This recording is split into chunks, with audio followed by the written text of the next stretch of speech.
नमस्कार दोस्तों, बहुत बहुत स्वागत है आप सबका एक बार फिर से आपके अपने ही चैनल में। दोस्तों, दिन भर क्या रहा स्पेस, डिफेंस और इंटरनेशनल गलियारे से चलिए एक एक करके जानने की कोशिश करते हैं। दोस्तों, यहाँ पे सबसे पहली खबर की बात करते हैं तो राफेल विमानों को लेकर आ रही है। दोस्तों, राफेल 10 घंटे की दूरी तय करने के बाद संयुक्त अरब अमीरात स्थित फ्रांस के एयरबेस पर उतरेंगे। अगले दिन ये विमान अम्बाला के लिए उड़ान भरेंगे और 29 जुलाई को ये विमान अम्बाला लैंड कर जाएंगे। राफेल विमान को अगस्त में भारतीय वायुसेना में शामिल किया जाएगा। ये 5 विमान भारत और फ्रांस के बीच हुई 36 विमानों की डील की पहली खेप है। पहली खेप में 10 विमान आने थे, लेकिन अभी केवल 5 विमान तैयार हुए हैं। इन विमानों को भारतीय पायलट उड़ाकर ला रहे हैं। भारतीय वायुसेना के 12 लड़ाकू पायलटों ने फ्रांस में राफेल जेट पर अपनी ट्रेनिंग पूरी कर ली है। बाकी की ट्रेनिंग जारी है। कुल 36 पायलटों को राफेल लड़ाकू जेट पर ट्रेन किया जाना है। राफेल विमान अपने साथ कई शक्तिशाली हथियार ले जाने में सक्षम है। राफेल विमान हवा से हवा में मार करने वाली मेट्योर मिसाइल से लैस होंगे, जिनकी मारक क्षमता करीबन 150 किलोमीटर है। चीन और पाकिस्तान के पास ये क्षमता नहीं है। राफेल विमान आने के बाद भारतीय वायुसेना की लड़ाकू क्षमता में इजाफा हो जाएगा, यानी कि राफेल अब आपको कल देखने को मिल जाएंगे। अगली खबर की बात करते हैं तो वो भारत और बांग्लादेश को लेकर आ रही है। भारत ने बांग्लादेश को 10 ब्रॉडगेज डीजल इंजन सौंपे हैं। भारत के गेदे रेलवे स्टेशन से इन सभी इंजनों की रवानगी हुई है और बांग्लादेश के दर्शना रेलवे स्टेशन पर इन्हें रिसीव किया जाएगा। इसकी खास बात यह है कि 3300 हॉर्स पावर वाले WDM 3D लोको इंजन की उम्र 28 साल या इससे अधिक है और इंडियन रेलवे ने इस बारे में जानकारी दी है। आपको बता दें कि ये इंजन 120 किलोमीटर प्रति घंटे की गति से चल सकते हैं। ये माल ढुलाई के साथ साथ यात्री गाड़ियों के लिए भी उपयुक्त है और इनमें माइक्रो प्रोसेसर आधारित नियंत्रण प्रणाली है जो कि भारत में बनी हुई है।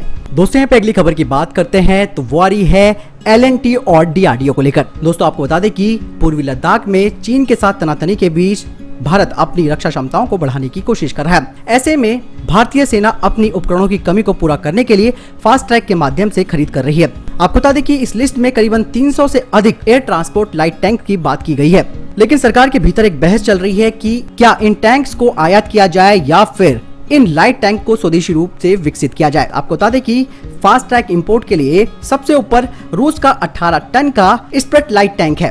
स्प्रेट 125 mm की मेन गन जो कि रशियन MBT T90 और T72 टैंक के साथ गोला बारूद की समानता रखता है। रूस का कहना है कि करीबन 20 टैंक कुछ महीनों में उपलब्ध कराए जा सकते हैं, लेकिन स्वदेशी रूप से DRDO और L&T की एक टीम है जो कि भारत के लिए K9 वज्र जो कि 155 mm की ऑटोमेटिक होवित्ज़र है, उसी के आधार पर करीबन 35 टन के टैंक को बनाने के लिए तैयार है। आपको बता दें कि हनवा टेक्विन K9 पर आधारित वज्र की 100वीं इकाई इसी दिसंबर में सेना को पहुंचाई जानी है।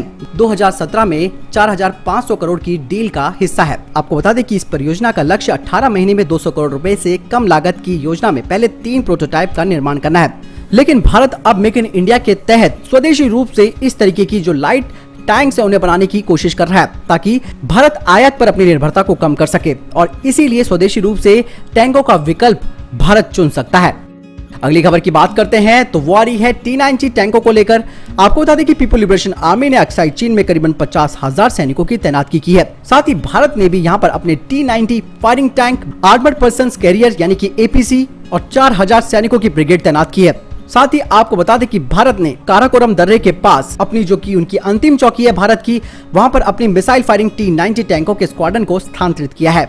आपको बता दें कि यही नहीं, भारतीय सेना न केवल सैन्य ताकत का यहां पर प्रदर्शन कर रही है बल्कि अक्साई चीन में वायु रक्षा रडार, हवाई मिसाइलें और PLA की तैनाती पर भी नजर बनाए हुए है। भारतीय सेना ने दौलत बेग ओल्डी की अग्रिम लैंडिंग ग्राउंड को ब्लैक टॉप करने का फैसला किया है, लेकिन इस क्षेत्र में टैंक तैनात करने का मुख्य कारण उत्तर में किसी भी अचानक चीनी कदम को रोकने के लिए है।